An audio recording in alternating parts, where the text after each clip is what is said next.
It doesn't matter how much you make. You need to be having this conversation and understanding how your side hustle, how you being a creative directly impacts your pocket because it Yeah. does. But we It don't have does. conversations about how to manipulate or use the tax code for Use the our own rules. benefit.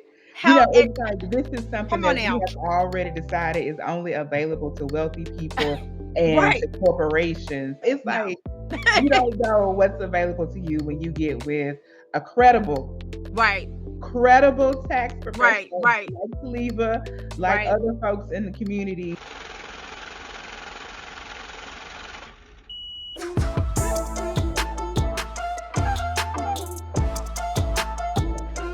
Between May 2020 and December 2021, I have secured $8,121,009.35 in legitimate funding for Black and minority owned businesses.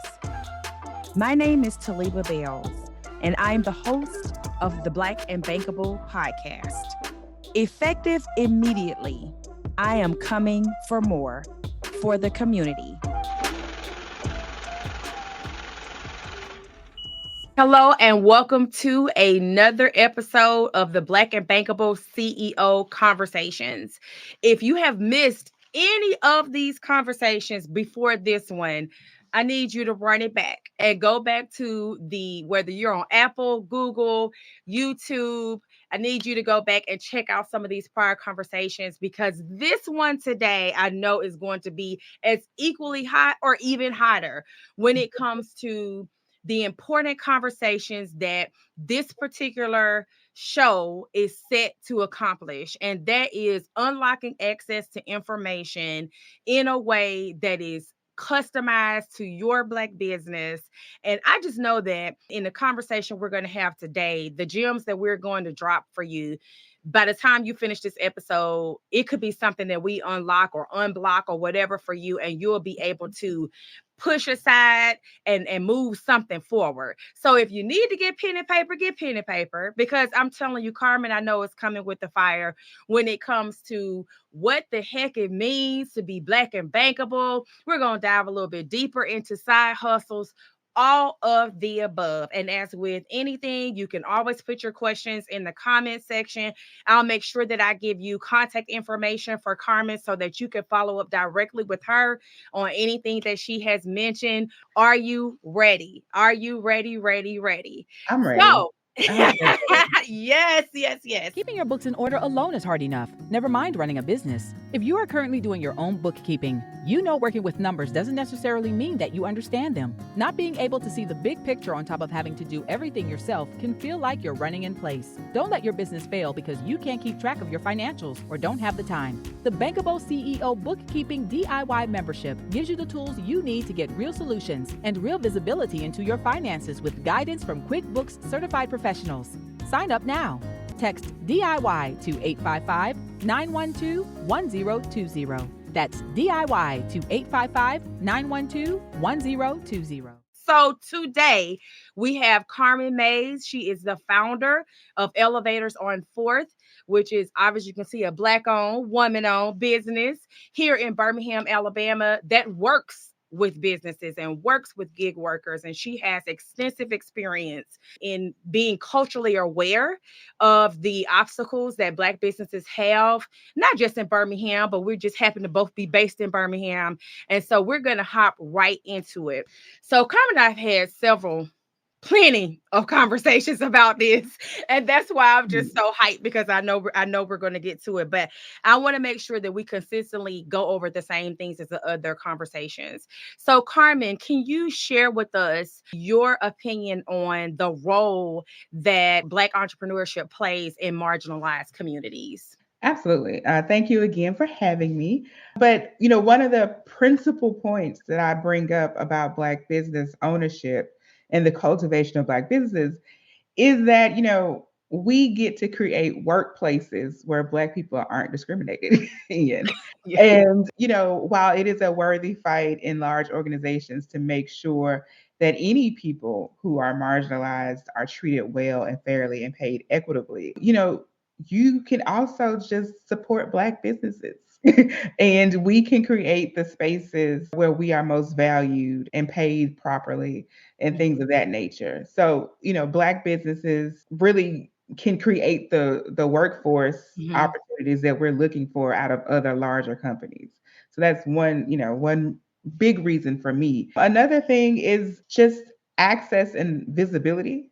So Mhm. to see a Black business owner, thrive and compete does instill a sort of pride. It does allow your mind to wonder about your own possibilities and what Mhm. you can achieve. So it's very important that Black businesses not only exist but are visible. Mhm. But we know that, for some reason, some folks are Black owned business and they don't want to tell nobody.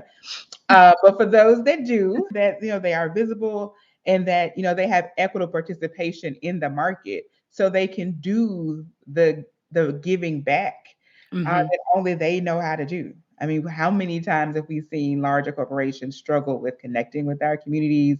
They get it wrong so many times in advertisements, and it's just always this backtracking and apologizing. It's like, well, if you just would have worked with Black people from the beginning, we wouldn't have Mhm. this issue. So Absolutely.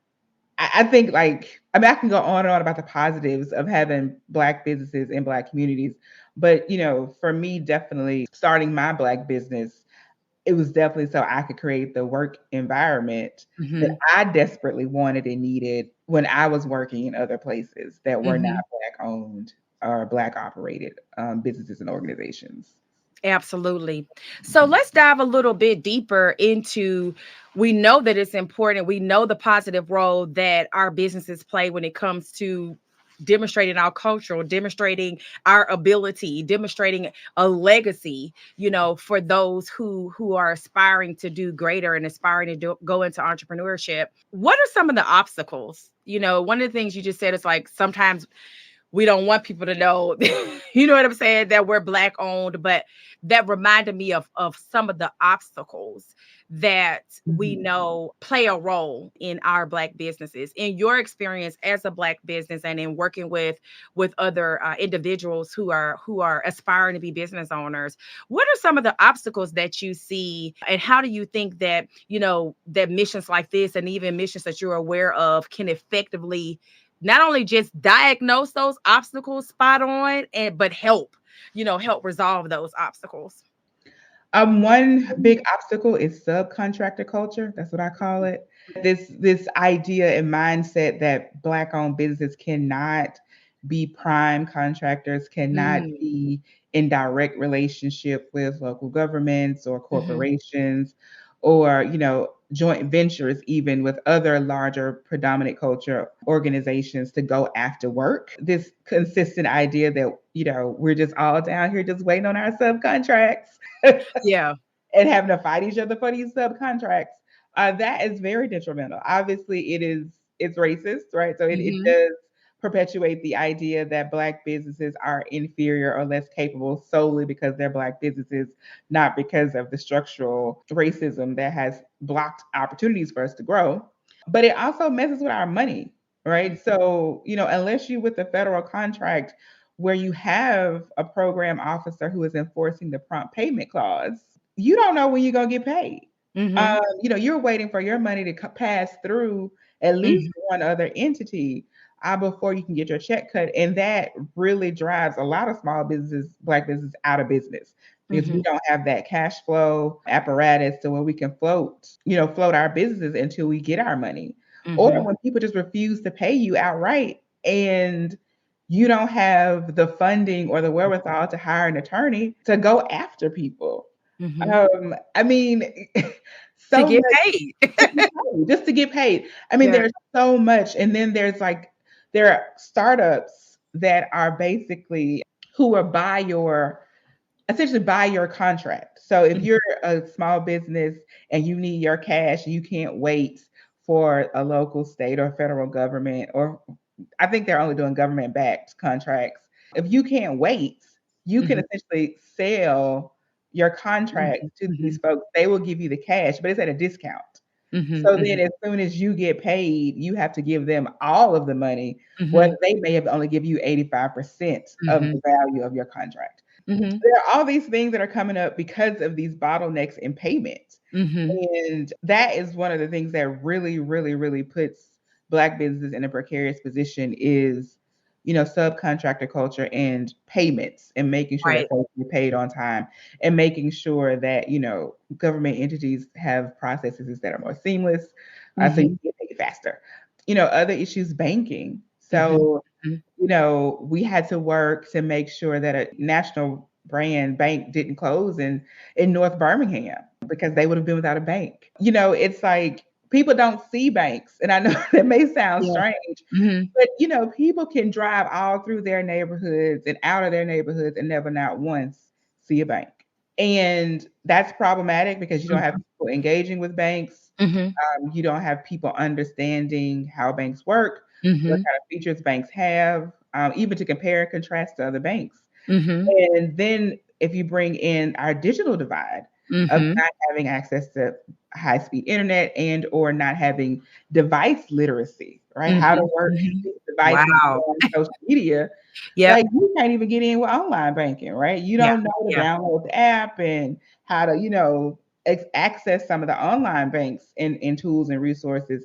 So, I mean, there's just such a deprivation of information Yeah. in a lot of spaces and communities, and not enough people talking with authority and Mm-hmm. actual know-how. Because Mm-hmm. we're getting drowned out by like YouTube University and, Right. and Instagram institutes, where people are telling folks all kind of erroneous information, Yeah. and because they want to believe Mm-hmm. something, they want to believe in something that's going to improve their condition, Mm-hmm. or they're just desperate for information, they can take it and they have no idea how to vet whether or not the information is true. You know what? And so that's a really good point I want to put a pin in and dive into. There's this information overload. You Mhm. know, you've named several key obstacles that probably all business owners face, but it's specifically marginalized communities, Black and minority owned businesses we face. But there really and truly is on top of those obstacles, like, well, who do I believe? You know what I'm saying? Like, well, what Google search, you know what I'm saying, gets me to where I need to go. You know what I mean? And so you have also, when it comes to us service providers, people Mhm. who actually provide the service and do this as our regular job in our businesses, we find ourselves having to rise above that noise. Another thing I want to point out in what you said about banking, I really want to dive into that and the digital divide. You Mhm. also, and I want to make sure people get that gem that you said when you talked about there are businesses that will, in essence, you could sell a contract to, like, that you can actually, get that float in. Say you get a Mhm. contract, that whoever, whether it be the city, state, federal government, there's a lag. That's just the way it works. I used to work for the Mhm. federal government. We would love for it to be like cash out immediately, which I hear not is immediately anymore, but still, it's not like that. But I don't want people to think that you have no options, or if that is your option, you just need to go into it with a strategy, knowing that, hey, well, if I'm going to have to pay this company back 100% and they gave me 85%, you need to go in and still with a strategy, because you still got to get the work done.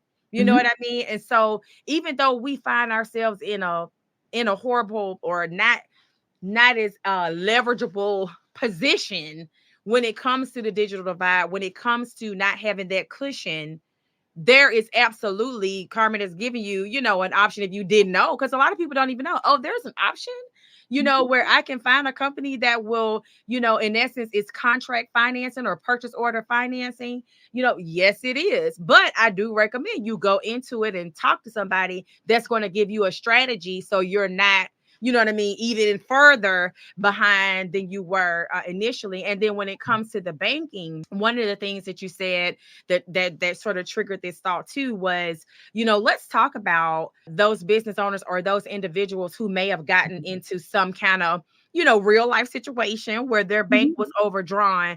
Let's talk about, like, what has been your experience on how we push past that. Like, if you've had an account in the past, life happened, it's overdrawn, and then not, and then like now you're kind of out on the sidelines because you're afraid to get a bank account. What do you think about that? What's been your experience? Well, I just want people to know that white people overdraft their bank accounts too.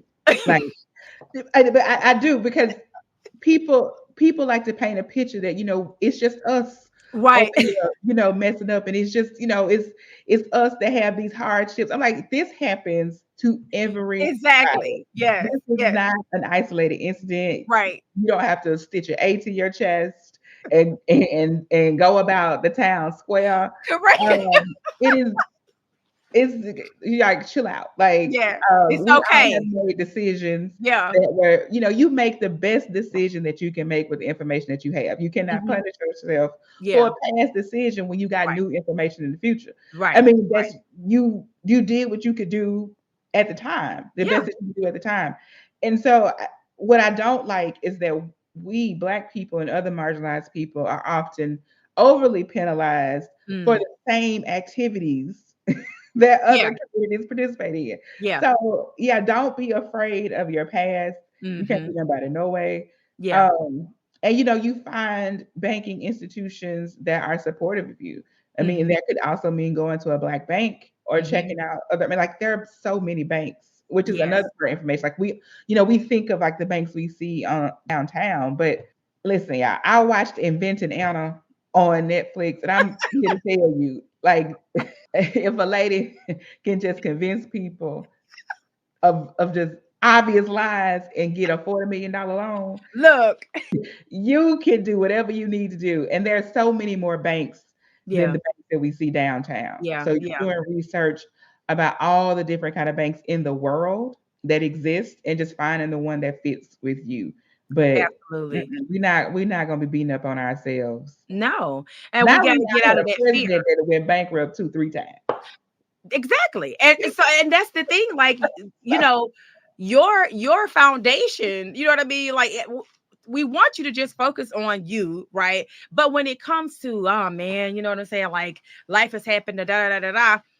And Ben and Anna and all the rest of them, they, you know what I mean? They did what they did and had so much confidence in what they did when it was dead wrong. Here it is, you're actually starting a business for Mhm. you, for your family, for community development. That's right. Yeah. So bust over that fear because you automatically on the right side of right. And anything that you, again, just like Carmen said, in the past is the past, and there Mhm. are so many different opportunities to rectify it. I get no money from Regions, but I remember there was a time where Regions was actually forgiving balances that, if you had a Regions account in the past and it became overdrawn and that appeared in the check X system, Regions was actually forgiving those balances and allowing people to start from scratch on creating a bank account. So, my point is, well, sometimes you just got to ask. You know what I'm Yeah. saying? If the only bank you happen to see it's in walking distance or whatever the case may be, that's the bank that you see and you have done business with, and something has happened in which you feel like you can't go back through those doors, you might need to go through those doors and say, well, hey, this is what I'm trying to do. I know I had an account in it, back in the day. I might have blah Mhm. blah blah. Just ask. You know what I mean? Just ask, get because you never know. Like they could have that, because one thing about it, they probably aren't going to just have a commercial that says that. You know what I mean? But they could probably already have a policy in place in which they will forgive that balance. But you got to go in there and ask. You got Yeah, to and go in people there. gotta get over yourself and your Yeah. ego and your fear around asking for what you want, and Hmm. that making you feel less than or like you're not together. Like I am the queen. I ask for anything Yeah. because that's all they gonna say is no, and it don't matter because I ain't having no way. So like, you don't lose anything. Right. Again, I'm not losing at all. Right. And I mean, it is true. I mean, you have not because you ask not. Hmm. And even if, one bank says no, just go ask somebody else. All of these banks have Hmm. CRA requirements that they Right. need to meet, Exactly. and they're not meeting them. You helping them out by asking Absolutely. what's available to you. So Absolutely. by And all by bringing your means, money to their bank, yes, as a go black ahead, owned hire. business. Yeah. Because It, I'm telling you, in yeah. these other private banks that Hmm. don't exist in our neighborhoods, folks go in there head high with their Yes, bankruptcies and divorces that's right. and children in rehab and Right. everything else. And So, and walk right out with an account yep. and probably a business credit card. You know what I'm saying? So, again, just know that there are absolutely options. And of course, if you feel that perhaps you need a little edifying and a more solid foundation and understanding what your options are, you have Carmen. Carmen specializes in working with Black business owners as well as myself. So I do want to pivot over to the work that Elevators does. Can you Mhm. talk to us about the work that you do and sort of how all of these conversations that we've been having and the topics we've been talking about today are so relevant for you and your work? Yeah, so we're happy to be going back to what we did before the pandemic since we're now endemic with coronavirus, but Yeah. still very careful. Yeah. But our focus at Elevators is on creatives, particularly Black creatives. And we do that in two ways. We work with brands who want to reach their audience and do different brand activations. We also are looking forward to starting again working directly with creatives to help them activate executive function because Hmm. as a creative person, and I love being creative, the part about making a living being a Hmm. creative means that you have to answer emails and you have to Okay. send invoices and you Yeah. have to have an understanding of what you're doing and you have to have Yeah. pricing. And that's not the fun part. The fun Right. part is Right. painting, the fun part is designing, the Right. fun part is whatever your creative talent is, and that's where you Mm. want to spend all your time and energy. But Hmm. if Hmm. you do that, you're gonna be broke. So Yeah. what we do at Elevators is work with these creatives to help them do what they love for a living and create these pathways for people to bring their skills to market so that whether they want to do it as a side hustle or they want to have a full scale business that supports them and Mhm. multiple people, we help them work that out. That's wonderful. And of course that's how you and I came together in the sense of I think one of our first interactions might have been me doing a QuickBook session, with the community in the sense of so you're creative or so you have a side hustle. And I love what you said. It's like you are a creative, like you don't have time, you're not thinking about anything as far as like a back office or Mhm. anything like that. But one of the things you and I talk about with that is so and it's tax season, right? So now you have this 1099 in your social or just any other thing like it was a loan that you wanted to apply for, but you got this 1099 in your social security number. I Mhm. hear that's we got to talk about that. What's your experience in that? What's the feedback in that? Like Well, why do we stay there? Why do we stay there? well, first, we want to get people to have separate bank accounts. Yes, Okay. yes, yes, For their yes. check. But I think there's so much just general ignorance and misinformation because taxes are Mhm, hard. Like, mhm. I'm not going to pretend like it makes sense. It's hard. And usually when things are hard, people just don't want to think about them Yeah, or they think they're not making enough money to where it makes a difference. exactly, So, exactly that. And let me tell you that I gotta put it in there because that's gold. mhm, We gotta stop it right there because I have had so many people say that when mhm, it comes to, oh well, I'm just making my little $200, $300 a month, or whatever the mhm, case may be, or that being a week. And so, therefore, you're just, I can get a 1099 and not even think about the tax implications for what that means when you add it on to your mhm. W-2 job or your house, your household income, your husband's income, your wife's income. And then you sitting there like, why do I owe taxes?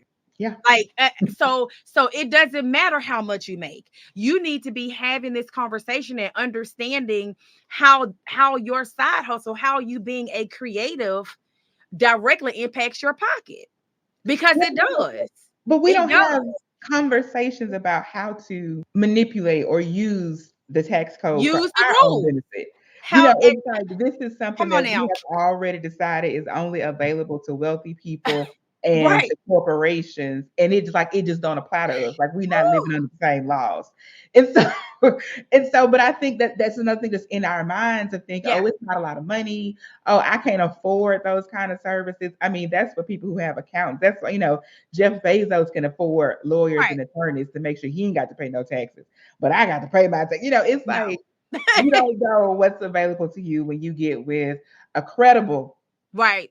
credible tax Right. professional Right. like Saliba, like Right. other folks in the community Mhm. who have a track record. Not only have a track record, but like check for people's degrees on their walls and their certifications and reviews to make Yeah. sure that you're getting with somebody credible who can talk you through like what your goals are and help you develop a tax strategy that works towards those goals. Because it's not necessarily a right or wrong way. It's just, Mhm. are you using this to the best advantage you You can use need it for to know yourself? what your options are. And I say it all the time, having worked for the Department of Justice. Like a lot of people when people know, okay, you work for the federal government. I didn't work for the IRS. Let me tell you that. It's like, yeah, I worked for an agency under the Department of Justice. But when it comes to law, the more you know them, the best. And it's not just, I ain't talking about like, oh, well, if you know da da da da, you avoid going to jail. No, when it comes to the Mhm. tax code, the more you know, just like Harmon said, the more you know what not to do. Mhm. The farther you can get to that cliff before you break that law. And it's a lot. If you picturing a cliff, you way back, you way over You there way somewhere, back and there. you could be you Everybody could else be gonna up be on here, the tightrope. you could be right there. They about to fall over. You way back here in the parking lot. No, it can up the tax, just like Carmen said, the tax code is the tax code, is the tax code. It applies to everybody. You can't be Mhm. way the cliff is right here. You can't be way back there because you're like, well, I don't know. Oh, Mhm. yes, indeed. Yes, Yeah, indeed. I mean, Okay. like but it's a learning process. It's an Yeah. exposure process, and you can't be afraid of money. Right. Right. A lot of people are just so afraid of messing up Mm-hmm. and thinking, if they mess up, they gonna ruin everything and ain't no way to get back. I had classmates who just ran up debt in Mm-hmm. college, Mm-hmm. all for by the time we turned 30. Mm-hmm. It's no longer, it's the 7 years, 7+ years ago. It's not on their credit report no more, y'all. And Okay. they get to start over, get Yeah. married, and Yeah. then for a wedding gift, get $20,000 for a more for a down payment on a house, and they just going on with their life. Yeah. But knowing that that was the plan the whole time, knowing that they could leverage other people's money in a time when they knew they didn't need credit, Right. Right. Right. and Right. they knew they had time and then cash Mm. on hand to offset whatever negative, implications came from their, situations that Absolutely. they ran in their Well, 20s. Like and as what a I strategy, not like, oh, it just happened, but this correct is a strategy. failures, like sometimes your strategy can be to fail. Let's break it. Let's just break it. Yeah. Because we need to learn from that break. Like I like I said, I'm finna go all the way up to this little cliff right here because I know that on the other side of that is restoration. But Mhm. what you're talking about, I think, is a cultural obstacle that we make ourselves, like we're doing that to ourselves, like you said. Absolutely. You know what I'm saying? Or the fear of failure. Like we talk about this all the time. It's like it's only after you see someone else has failed and willing to share it and be Yeah. transparent and say, hey, yo, I filed bankruptcy. It ain't on there no more. And guess what? I was able to get this loan and that loan and blah, blah, blah, blah. Then we like, oh, okay, cool. It's possible to do that. But see, sometimes people just make stuff so shiny. You know what I mean? And They you do. think that And that's the that's shame, the cultural shame yeah. associated with Mm-hmm. debt. Like, Mm-hmm. to even when people die, folks still be trying to pay their debt. I'm like, what they gonna do? Dig them up out the ground? I'm like, Oh, that, right. What? right. I'm like, no. Like, I tell my parents all the time. I have life insurance policy. I said, if I die, don't you pay them students, keep the money. Like, don't like so just like this idea of debt being shameful, you got to pay what you owe. And I think it might be, part of my Catholic school education. I don't remember right now. Yeah. But it might be some, I don't know if it's something in the Bible about it, but I know like a particular generation of black folks, like if you owe it, you gotta pay it. And I'd be like, Mm-hmm. Mm-hmm. I mean, It's so many rules, and the thing of it is, it's just so many options out there yeah, because so many people fail every day. That's, I mean, I say, so long as you have breath in your body, it's going to be something uncontrollable that happens, and it's all in what you have prepared yourself and edified yourself and your faith in God, whatever your rooted foundation is in. That's really what it's all about, it is. and because it's millions and billions of people in the world. And so therefore it has to be a lot of failure going on. And people just they get up and keep on going. World keep on ticking. Like cash is still king. Hmm. So, as long as you got money coming in, you're fine. Like people would take greenbacks still. So They I still mean, spin. They that's that's they still still legal will take tender. that. And They still will take that. yeah, and so I think that a lot of people they feel less than because they don't Hmm. have a certain credit score. And to be honest, some of the I don't want to call it literature, but the talking and the Hmm. writing that we see on some of these brands on social media really do paint a picture that basically like if you ain't got a certain type of credit score, then you just ain't nothing. Like Right. you And just really you just doing got to life sit there and look at wrong. everybody else. That's not. Right, which further compounds any Mm. issues you may be feeling about Hmm. yourself. Hmm. We do have to normalize failures and also Yeah. normalize the fact that failing is strategic. That It absolutely can it be. is Like I not say, just, it's oh, lesson I in the messed up failure. and I'm just stuck. It's like, Yeah. no. It's a make it a strategy. I I'm telling wanna you, like, oh I girl, wanna I get was your about to bring up Zillow, but I'm not gonna bring up Zillow. But I'm like, yeah, exactly. it's Exactly. okay. Failing as a strategy. But okay. Yes. Yes. So I want to go back to a little bit when it comes to creatives, Mhm, because when you were talking about that, I thought about TikTok and I thought mhm. about, just all of these platforms that are really pulling out some talented people. You know what I mean? I probably Yeah. spend way too much time, watching some of these things that people post on. Like we got some real, entertainers. And so one thing that I wanted to dive into is like even with YouTube, like Mhm. the fact that it's actually an encouragement to be a creator because these payment platforms are now paying different Mhm. residuals.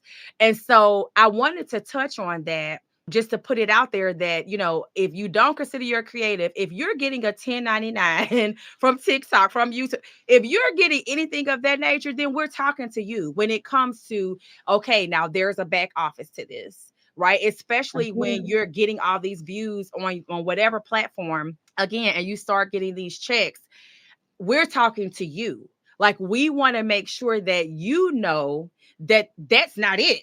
Like, okay, just how you come up and you let you be the creative and you do all of these things.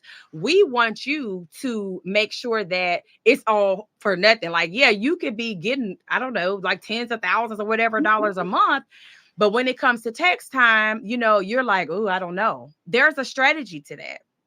Carmen, Absolutely. in your experience with gig workers, like I know you kind of talked about it, but particularly when it comes to like, are you seeing like this huge migration? You know what I mean? Because we talk about the labor force being what it is, Mhm. as far as it being difficult for businesses to hire. What do you think about the trends for what I feel is an uptick? In creatives and in gig workers. What's your You feedback know, on that? I think it's good, but I think that a lot, particularly Black creatives, leave a lot of money on the table Mm-hmm. in in various ways. So Okay. one, tax Mm-hmm. strategy. Mm-hmm. Mm-hmm. So leaving money on the table with tax strategy. There's also a lot of money left on the table because of the lack of transparency across what influence is being paid from other Okay. companies. So monetization works a couple ways. Like you can have direct monetization with the platform itself, whether it be TikTok, Instagram, YouTube, and that can be more standardized. Mm-hmm. They can put together a form that is more standardized. There's still disparities that are teased out, but Mm-hmm. it definitely is more uniform than influencer culture where you have brands working directly with individuals. Mm-hmm. There's no communication between or among individuals about, well, how much did Olay pay you for this ad? Right. So like they can just come up and just offer whatever, I guess whatever you're willing to take or Yeah. however you feel like, your services are worth. And it varies. It varies. I've seen creators who have joined actual agencies. So there are actual management agencies that work exclusively with influencers, Mm. pitching them to brands, having them a full media kit with information about their audience and what their pricing is, and it's run like a full on professional shop. All the way to just individuals like I do it for $25, and I'm like $25. Right. Like, that's not enough money. But that disparity is because, you know, it's like a free for all. You It know, is. Yeah. there's no influencer union, right? Right. As of yet. You know, you can join to get a guaranteed minimum wage. There's not Hmm. transparency. Like sometimes, depending on who you work with, part of your contract is not disclosing Mm. how much you earn. So these companies are really benefiting from the lack of information among influencers, and it exacerbates the Yeah. racial wealth gap, where you're Right. seeing and understanding that, you know, you got, you know, white influencers who literally make a living from just busting water balloons on YouTube, um, versus, Yeah. you Right. know, black makeup and hair artists, you Right. know, on YouTube, or folks who are running talk shows Hmm. or anything else. Like there's such a disparity in like viewership and how the algorithms work. I mean, like, we can go on and on. You know, if you're choosing to be an influencer, Hmm. it is a business. Yes, You have to absolutely. work it like a business. Absolutely. And so that includes your tax strategy, but also your marketing strategy, Yeah. understanding, you know, what your exposure is worth and being willing to stick to that and Hmm. not wavering. So yeah, Yeah. influencer is a great opportunity, but it is Hmm. a lot of hard work. And I think people look at it and say, oh, I just be on TikTok anyway. I can just, Right. you know, be an influencer. And it's like it's not that simple. It is definitely hard work. And it's really about not so much of having a bunch of followers, Hmm. but whether or not you can make your people move. Exactly. It's the influence. It's if you get on here and Right. say, buy this, you know, will they do that? Mhm. And there are some great influencers, but I tell people the greatest influencer is Oprah. Oprah's list Mm. of favorite things Exactly. It's a was the you get first. on there. Yes. You want to understand influencer culture or you're a model of influencing, that's it. Because Mhm. anybody who gets on that list, and I mean people Yeah.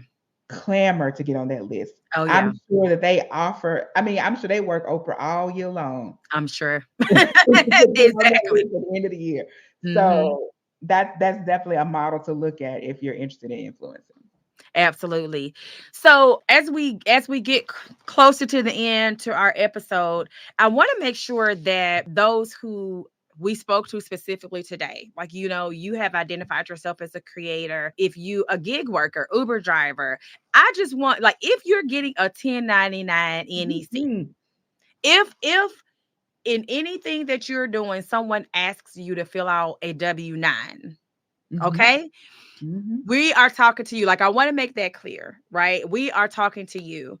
And there is a lot more work to do after you get that opportunity to fill out that W-9, that we want to make sure that we are basically you putting some respect on your name, and making sure you have that back office in place so that you're able to get funded, you're able to file taxes with no anxiety about this money that you made. Carmen, can you please share, particularly when it comes to elevators, like, now that the world, as you say, is opening back up, even giving some examples of what you've done in the past, like, what are some of the programming that Elevators does, or some of the events that you've done and that you plan on doing so that folks can reach out to you? Yeah, so I think our last live event before the pandemic was in August of 2019. Oh God, we were so optimistic back then. I did a pop-up art gallery of Black artists Hmm. down on Fourth Avenue, which is Birmingham's Black business corridor. You know, it's our Hmm. historic Black business district. And, you know, for a number of them, you know, they had Hmm. never been able to show their art in quote unquote gallery space, right? Okay. It's been like, oh, I'm at the street market, or Hmm. I'm doing a pop up here, or, Hmm. you know, something like that. And ain't no shame in pop ups. No. But, you Yeah. know, when you create art that you want to sell at a certain price point, Hmm. the Hmm. venue matters, you know, Yes. the Yeah. lighting matters. And so it was from a few of them the first time they got to see their art, not only in company with other, Black fine artists, but also in a space where they could look at their art and say, you know what, this costs $500. Like I have been devaluing myself and Mhm. my art, and not and devaluing your community, right? Yeah. Yeah. Because they will pay you. Yeah. I've done it. I'm working with a creative now who gave me a price, and I told her I'm not. That's not enough. Like Yeah. you should be Yeah. charged. I'm going to pay you more than that. That event was great. We worked with Uncle Nearest to do that Mhm. event, as well Definitely was as good times. it was a very good time. And of course, we had Birmingham Staple Green Acres. So it was Mhm. very culturally. I mean, it was whiskey and chicken wings, y'all. It was That's right. very culturally grounded, but it was still a fine art experience. Mhm. But we had Mhm. sculpture. We had people there painting live and selling Yep. art. It Like, was such a nice environment. It was just, yeah. yeah, it was perfect. Yeah. So I mean, like those type of things. When we do events, I want people, primarily Black people, because that's who we primarily serve. I Mhm. want them to know and understand that this is for them. I Mhm. don't want Black people to be guessing, like, is that for us, or are they? You are invited. I'm talking directly to you. Now that Right. doesn't mean that other folks can't come. We Right. encourage everybody to come. Just like when you come to our church, Mhm. anybody can come, but Mhm. you're gonna Mhm. still got to lead me, guide me. That's right. Okay, we singing out the Black hymn book, Right. and so creating these spaces and creating third places. One of the other things that prohibits a creative economy and a creative culture is not having places where people can congregate and collide and bounce Right. ideas off each other and meet each other and network and be Right. inspired. And then they get to working on stuff and produce new stuff. Yeah. So, creating these third places in our community where people can come together and feel culturally affirmed, as Mhm. well as create opportunities for commerce or at least better learning. Mhm. Is really what our event's all about. Is everything is driven towards making sure that we're helping you create a living with the skills and talents that you were either born with or that you've cultivated over time. Absolutely. Absolutely.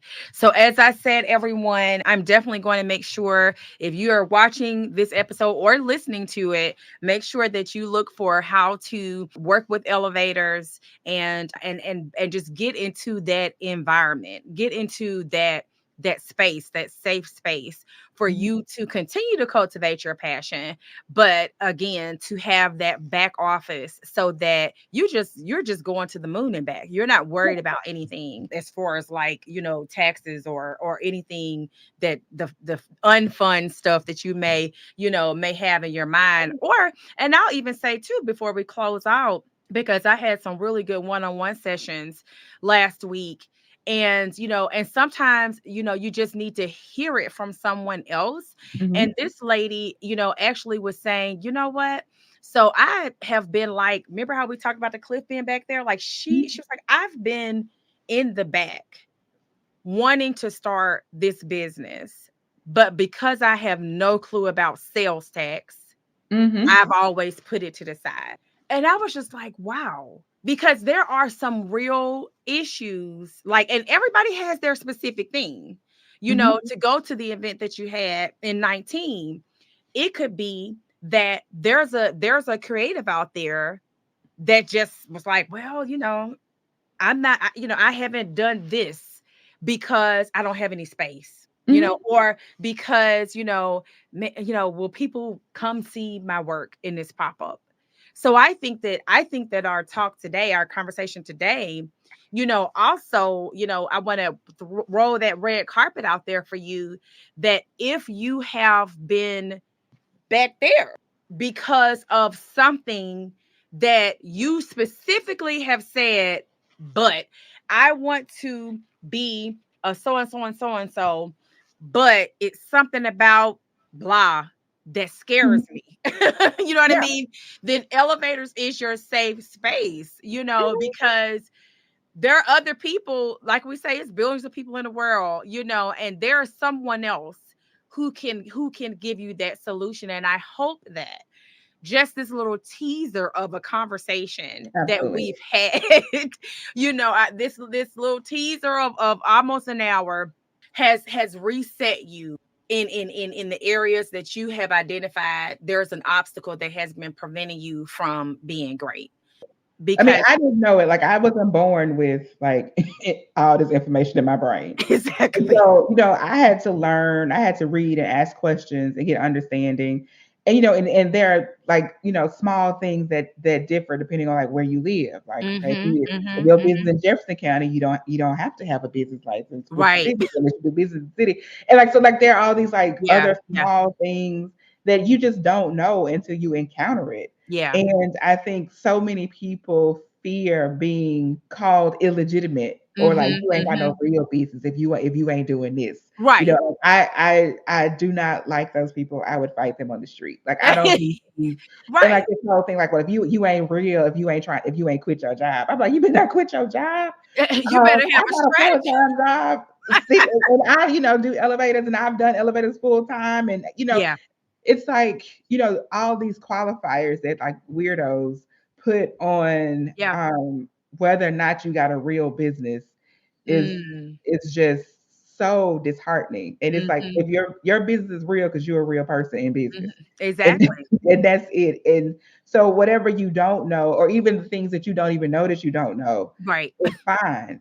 You Yeah, know, you can come ask and then we can exactly. work it out. And if I don't know, I'm like, girl, I don't know, boy, I don't know. Let me Yeah. call Khalifa or let me call Mhm.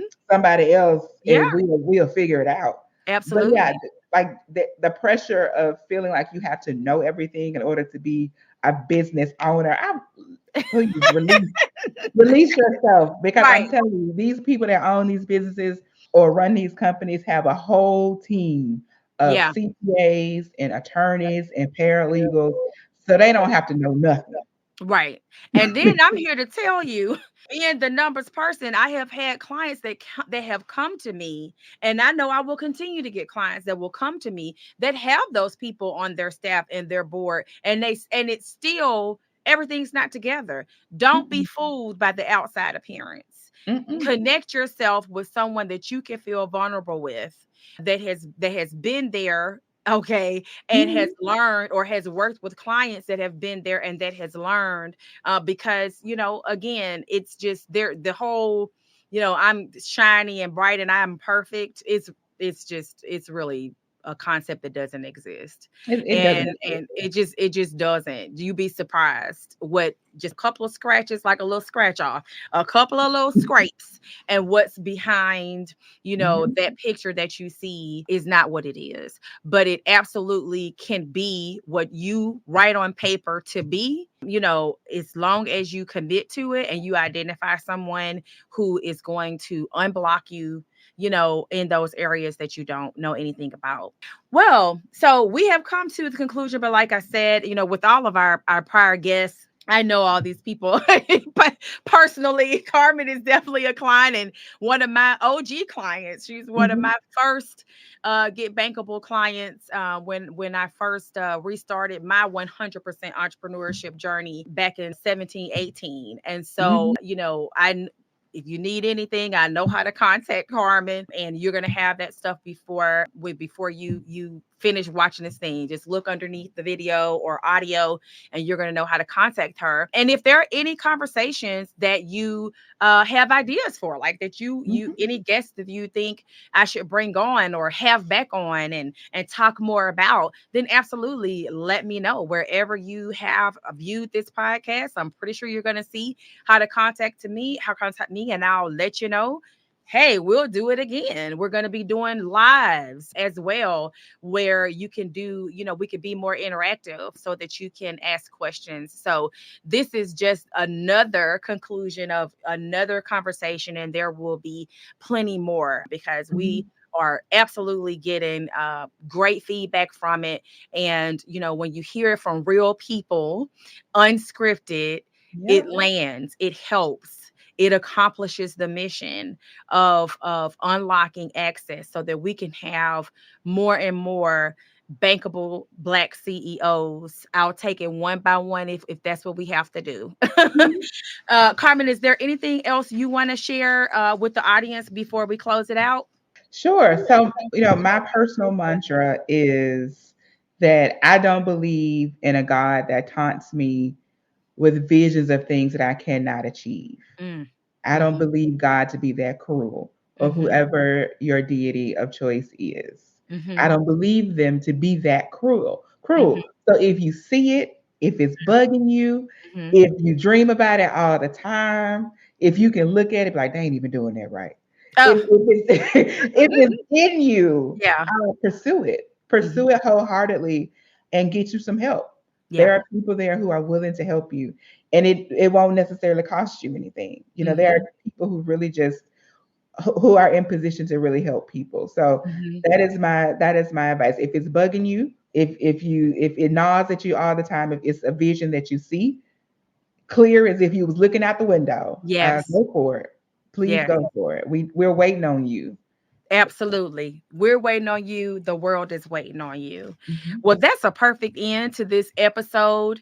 Again, we will be back. Don't forget to subscribe, like, share, all of that. Y'all know we want to get this nationwide. This stuff needs to go viral because we are truly here to serve the Black business community, the small business community, the minority business community. We to identify specifically with things that we are experiencing and that we know we can help you with.